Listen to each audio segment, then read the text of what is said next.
Lorenzo Zampol si apre con un pareggio il campionato del San Pietro, qualche recriminazione o va bene così? Boh, oddio, nel campo del Paolaro è sempre dura. Forza Velox! Scusa, sono un po' affannato. Sì, è sempre duro perché comunque loro sono una buona squadra, giocano bene. All'inizio per tutti, penso anche per loro, la preparazione noi l'abbiamo fatta dura. E niente, è un buon pareggio, dai, secondo me. È un buon pareggio. Come si gioca con questa spada di Damocle, di questa penalizzazione che prima o poi arriverà, non si sa quando e non si sa di quanti punti?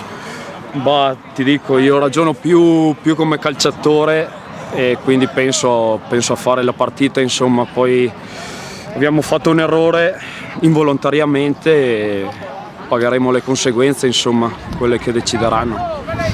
Ecco, visto che avete molto protestato per il mancato secondo giallo al giocatore della Velox, eravamo al 60° minuto, poteva cambiare la partita in 11 contro 10?